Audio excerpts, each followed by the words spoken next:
Bienvenue dans les entrevues de Patoun.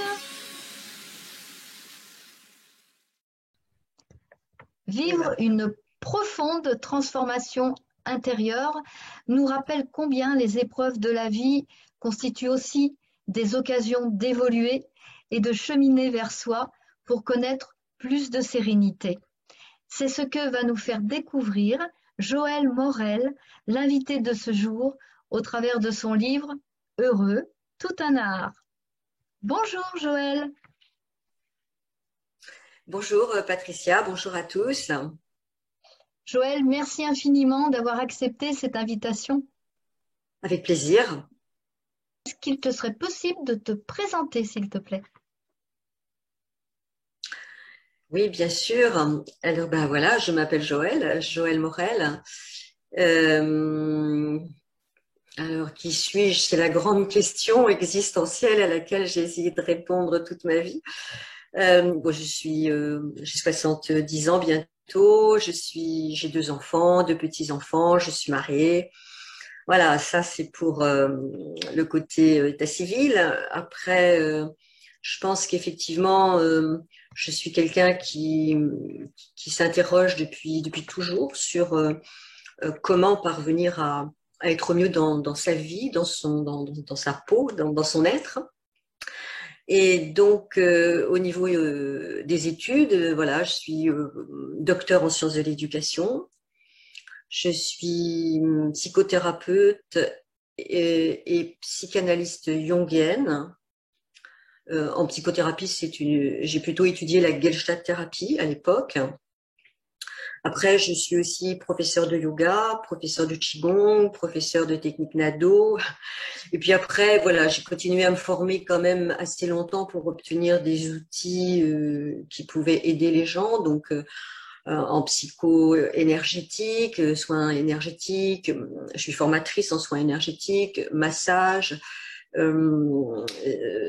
psycho-spirituel. J'ai fait une école de psychologie transpersonnelle à Paris. Voilà, après j'ai acquis les techniques de EMDR, EFT. Je suis formatrice aussi en EFT. Yoga du rire. Bon, je vais pas faire voilà. Je suis spécialiste aussi de la psychogénéalogie, des constellations familiales. Donc j'ai beaucoup d'outils dans ma besace, j'ai envie de dire, dans ma boîte à outils pour essayer d'aider au mieux, voilà, dans mon travail. Voilà. Pour résumer de façon un peu courte. Qu'est-ce qui t'a amené à écrire ce livre? Alors, ce qui m'a amené à écrire ce livre, c'est d'abord ma souffrance existentielle et physique qui m'ont conduite à m'interroger depuis très très très longtemps, très jeune déjà.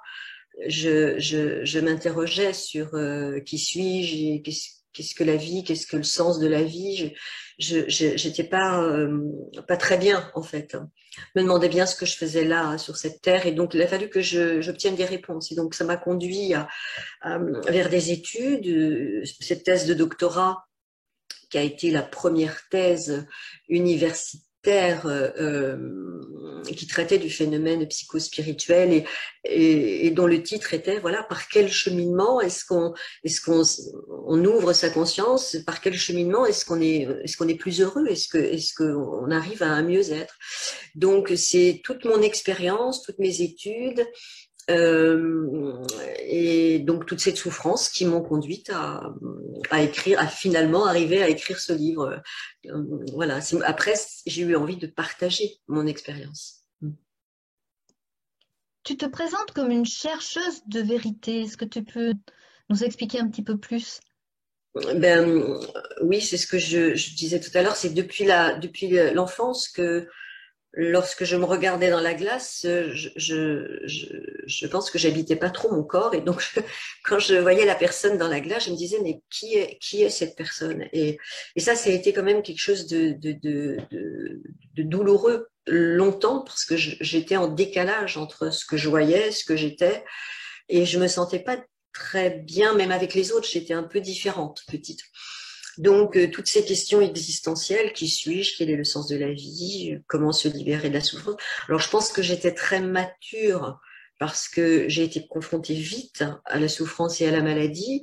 D'abord, physiquement, j'avais une grosse pathologie de dos et donc très petite, on m'a mis dans des salles communes pour être triturée par des kinés qui n'étaient pas du tout à l'écoute voilà, et on n'était que des enfants un peu handicapés, voilà.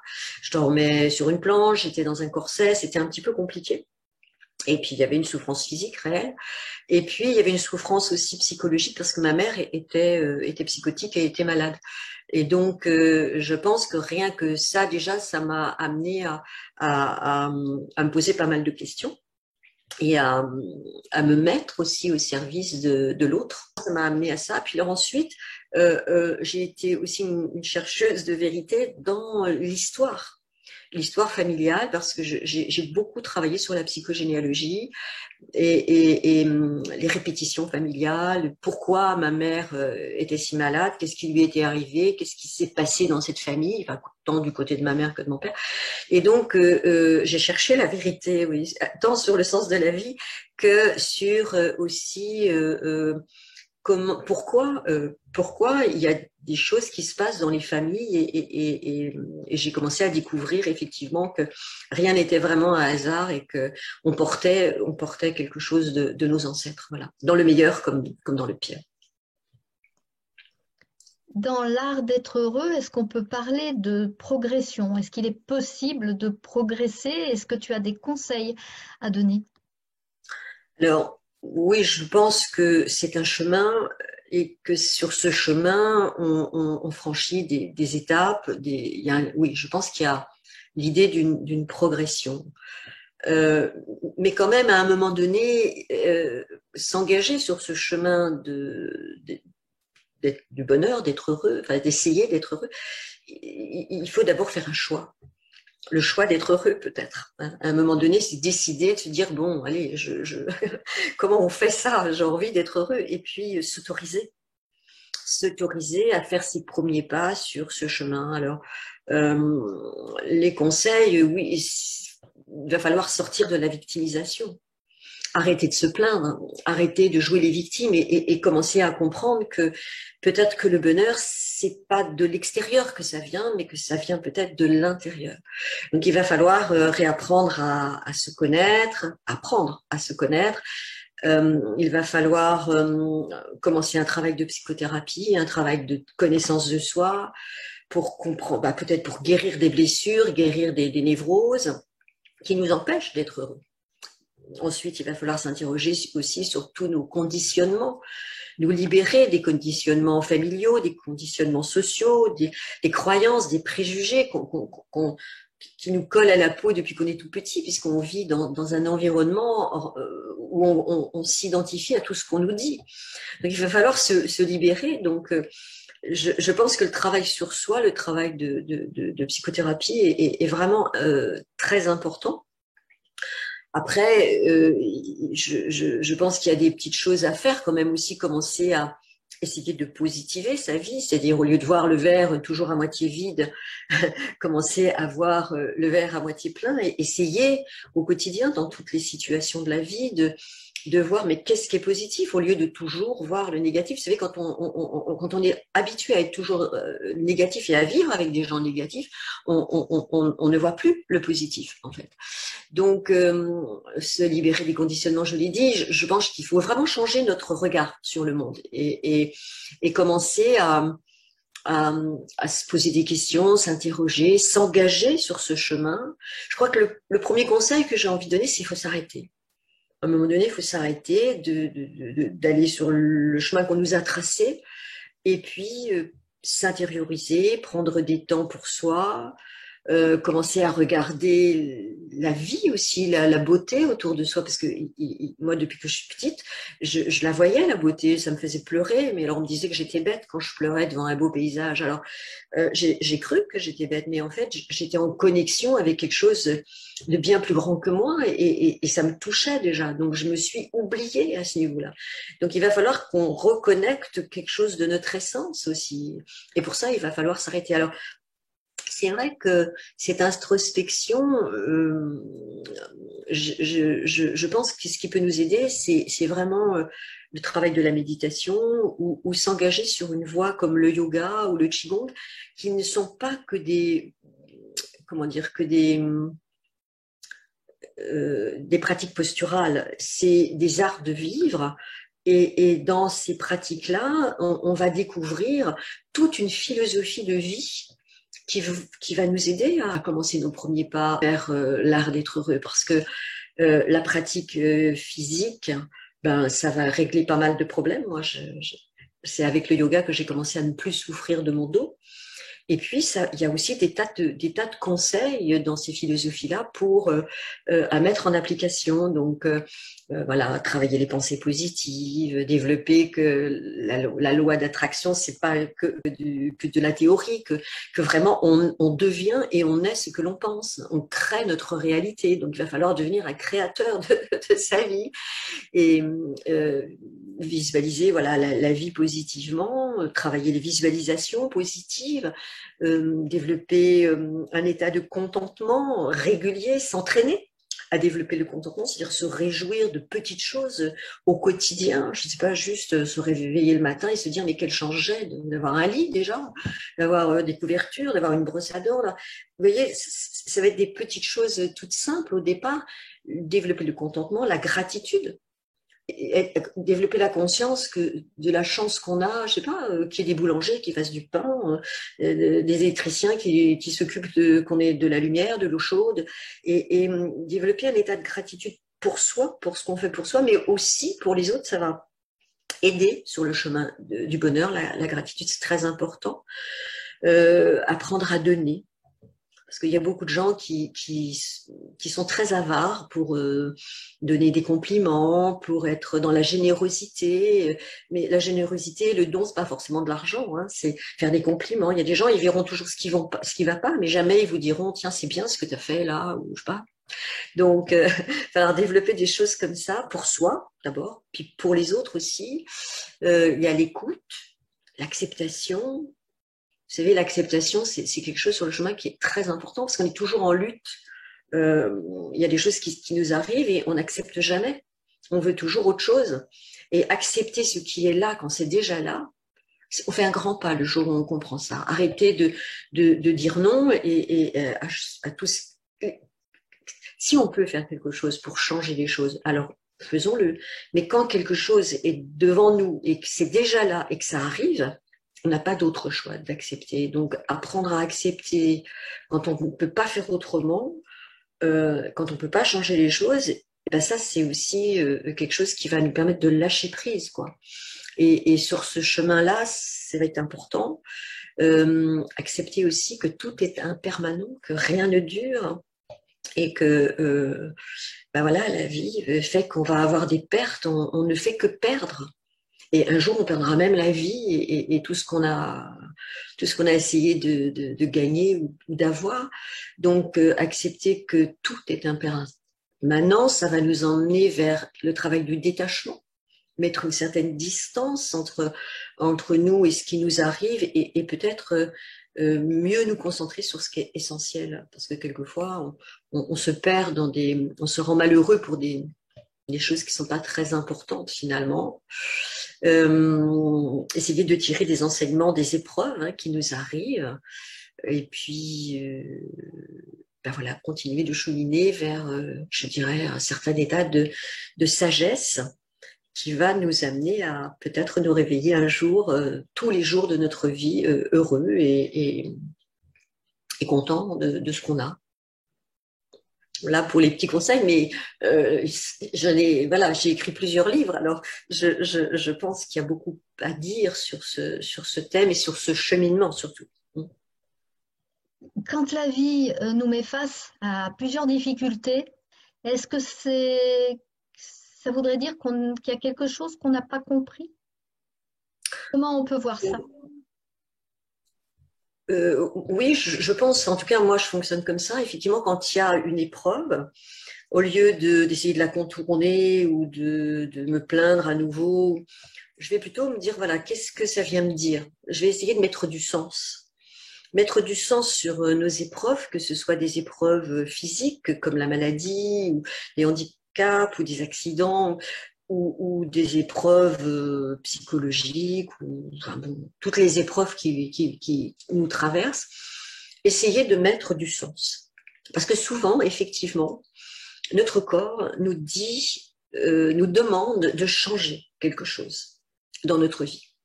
Souvent, les épreuves, c'est qu'il y a un blocage quelque part, quelque chose qui a peut-être pas été regardé, pas été travaillé, et ça nous demande effectivement d'un nouveau nous introspecter, nous demander. Moi, je sais pas, à un moment, vous voyez, je pouvais plus lever les bras, par exemple. J'avais 2 capsulites au bras. Bon, ben, le sang, au lieu de me dire, oh là là, j'ai pas de chance, alors, du coup, pour faire du yoga, du qigong, c'était un peu compliqué. Mais j'ai continué tout le temps à faire quand même mon yoga, mon qigong, même si je ne pouvais plus trop montrer à mes élèves ce qu'il fallait faire. Mais je me suis vraiment dit, mais qu'est-ce que mes bras me disent? Ils me disaient que je portais trop, que c'était trop lourd, qu'il fallait quand même que j'arrête de porter autant de... À cette époque-là, effectivement, je portais énormément de choses. Donc, mettre du sens, ça ne va pas guérir la pathologie si elle est déjà installée. Mettre du sens, par exemple, sur un cancer qui arrive dans la vie de quelqu'un, ça ne va pas guérir le cancer. Mais ça va nous aider à accepter et à changer des choses dans notre vie qui vont, par contre, nous aider à guérir. Ça ne veut pas dire qu'il ne faut pas faire le traitement, etc. Mais mettre du sens, ça va quand même, je pense, nous aider. Et il y a quelque chose à comprendre, il y a quelque chose à changer dans notre vie. Et tant qu'on n'aura pas changé ce qui a changé, ben, je pense que ça continuera. Est-ce que tu es de celles et de ceux qui pensent qu'on a tous une mission de vie? Oui, je le pense d'autant plus que cette mission, moi, je l'ai depuis que je suis petite. Et que c'est déjà toute petite, il fallait que je sois dans l'aide, dans l'accompagnement, avec mes parents, avec voilà. Donc, alors par contre, ce que je ne savais pas du tout, c'était quelle était ma mission de vie. Mais j'avais un jeu quand j'étais toute petite. C'était très petit chez mes parents, donc il n'y avait pas beaucoup de place. Donc j'aimais bien rester un peu dans les toilettes des fois, m'installer sur le trône là. Et j'avais un jeu qui s'est révélé être ma mission de vie. Mais j'étais toute petite, hein, j'avais peut-être moins de 10 ans en tout cas, entre je dirais 5 et 10 ans.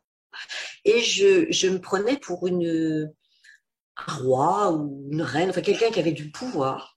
Et puis mes sujets passaient devant moi tous les jours et me racontaient leur malheur. Et moi, j'essayais de les aider, de les rassurer, de les réconforter. Et je pense que déjà, quelque part, c'était inscrit que j'allais devenir enseignante et psychothérapeute et puis voilà, enfin, ce que je fais aujourd'hui, quoi. Mais oui, je pense qu'on a une mission de vie et je pense que moi, j'ai cette chance de pouvoir réaliser ma mission. Et c'est l'art d'être heureux, je pense que c'est tout un chemin de vie et ça donne du sens à la vie parce que quand on est, bah d'abord, on sait où on va, on sait qu'on s'est placé sur un chemin où on a quelque chose à faire, c'est-à-dire être heureux, rendre heureux les autres. Et c'est vrai que quand on est heureux, bah d'abord, on est heureux, et souvent en bonne santé, on rayonne et ce rayonnement fait qu'on rend heureux les autres. Et je pense que oui, pour moi, c'est vraiment le sens de ma vie. Et une fois que je l'ai compris, je pense que c'est jusqu'à ma mort que je vais continuer de m'améliorer. Et alors après, ça devient une voie de sagesse aussi. Hein. Mais je pense qu'on a toujours à apprendre et à progresser et que oui, on n'a pas trop d'une vie pour, pour, euh, pour comprendre tout ce qu'on a à comprendre et faire tout ce qu'on a à faire. Joël, l'entrevue touche déjà à sa fin. Est-ce que tu aurais des actualités à nous communiquer? Alors oui, j'ai quelques actualités à vous communiquer. Parce que par rapport à ce livre hein, dont on parle, Heureux tout un art, donc ce livre-là, il a une histoire quand même, ce livre-là. C'est que en fait, il fait partie d'un autre livre. Au départ, en fait, je voulais écrire Guérir, un chemin d'amour et de conscience. Et ce livre-là, c'était le résultat de toute une expérience vécue pendant des années, pendant une trentaine d'années. J'ai animé un stage d'été qui s'appelle Guérir, un chemin d'amour et de conscience. Et quand j'ai voulu mettre tout ça, tout ce savoir, toute cette expérience dans un livre, je me suis rendu compte qu'il allait être trop gros. Parce que les éditeurs n'aiment pas les gros livres aujourd'hui. On est dans une société de consommation. Et je savais qu'il allait être trop gros pour mon éditeur. Donc, du coup, j'ai décidé d'en écrire deux. Et du coup, j'ai écrit d'abord Heureux tout un art, puis ensuite Guérir un chemin d'amour et de conscience. C'est deux livres complètement indépendants qui peuvent être lus complètement, mais qui sont très complémentaires quand même. Parce que dans Heureux tout un art, j'ai pas eu le temps de tout dire. En autre information, je peux présenter mon dernier livre. Il est sorti il y a un petit peu moins d'un an, mais c'était en plein Covid, donc on n'a pas pu vraiment le lancer, ce livre. Et ce livre, eh bien, il traite du cheminement vers l'art d'être heureux aussi. Et donc, il parle des 4 étapes les 4 étapes de la réalisation de soi. Voilà. Et c'est un travail assez sérieux parce que c'est une étude en fait. Voilà pour les informations. Qu'est-ce que je peux vous dire d'autre? Encore une dernière information, si vous voulez, relative à l'épidémie qui est là actuellement. En ce qui me concerne, il y a eu quelque chose de positif parce que du coup, je me suis mis à faire des vidéos pour mes élèves et j'ai créé une chaîne YouTube. Et donc, du coup, maintenant, j'ai une chaîne YouTube où j'offre gratuitement des méditations guidées, alors parfois sur l'art d'être heureux, mais sur plein de choses, hein, sur la guérison, et puis où j'offre aussi des séances entières de yoga et de qigong. Voilà. Et donc ça, il suffit de taper Joël Morel vidéo YouTube et on va trouver. Et en un an, j'en ai fait énormément. Donc ça me permet d'être en lien avec mes élèves, mais ça me permet aussi, du coup, de faire du bien à d'autres personnes que je ne connais pas et qui, de temps en temps, m'écrivent. Voilà. Et je crois que tu organises des ateliers d'été également. En principe, je dois faire le fameux séminaire d'été qui s'appelle Guérir un chemin d'amour et de conscience. Donc, c'est une retraite de 7 jours où on travaille beaucoup sur l'art d'être heureux et sur comment être actif dans le processus de guérison. C'est dans un temple bouddhiste près de Toulouse. Et puis, dans la foulée, j'ai aussi un stage de constellation familiale, qui n'est pas du tout dans la même énergie, mais qui travaille aussi sur la libération de certaines mémoires et de certains liens toxiques à nos familles ou de certaines souffrances, certains secrets qu'il faut mettre à jour. Voilà. Et les constellations familiales, ça se fait dans quelle région? Pareil, c'est au même endroit, c'est dans un petit temple bouddhiste, un institut de recherche sur le bouddhisme tibétain. Ça n'a rien à voir. Moi, je ne suis pas spécialement bouddhiste, je suis un être spirituel, donc je suis de toutes les religions. Mais c'est un endroit parce que c'est très calme, on peut travailler aussi dehors quand il fait beau, il y a une belle énergie, on peut manger végétarien le midi, on peut faire une petite diète aussi. J'initie les gens à la diète, parce que je pratique le jeûne aussi une fois par an, donc je leur parle aussi de ça. C'est des techniques de nettoyage qui sont assez intéressantes. Et donc, c'est au même endroit, c'est près de Toulouse, entre Toulouse et Albi, en fait, dans un petit endroit en pleine campagne. Et est-ce que tu as un lien internet, un site internet? Oui, j'ai un site internet. D'accord, ok. Là, il y a la présentation de tous mes livres, tous mes CD.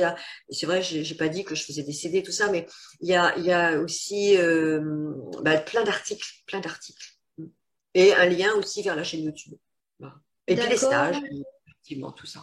Joël.morel.page au pluriel perso du Tout milieu attaché. orange.fr.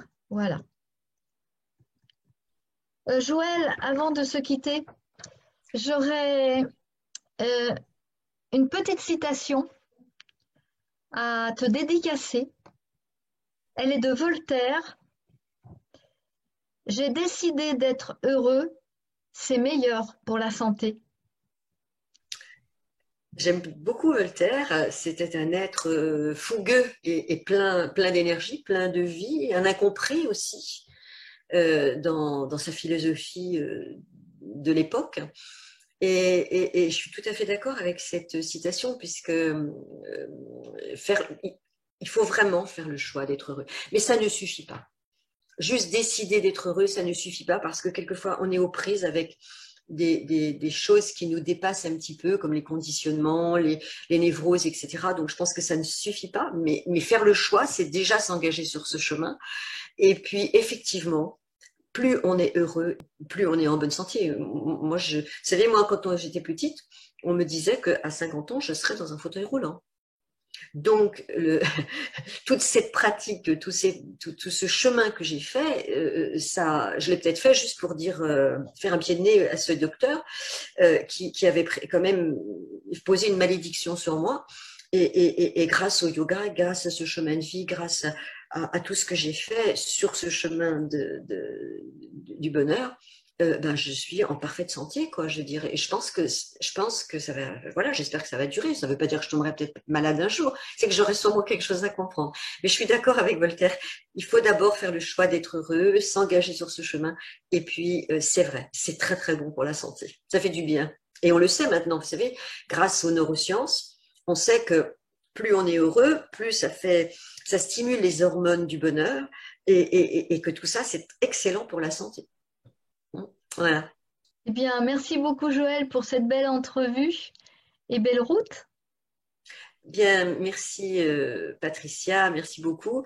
Et puis ben, je souhaite à tous les êtres d'être heureux et en bonne santé. Merci, au revoir Joël. Au revoir.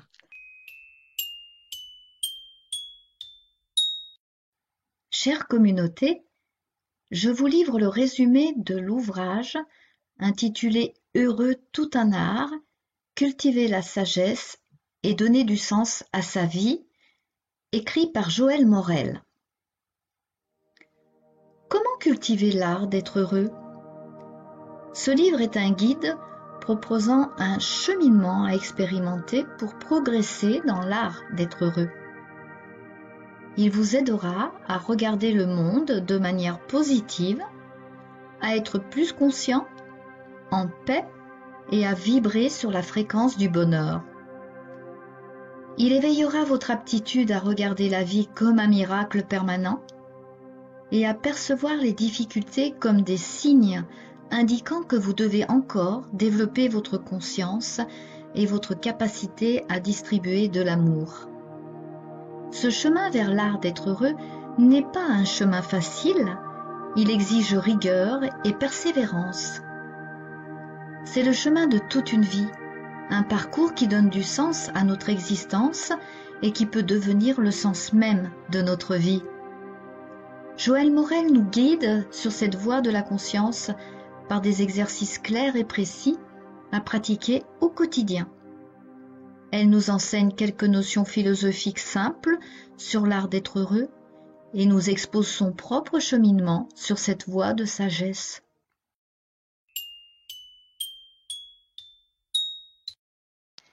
Pour me contacter, les entrevues de Patoun @gmail.com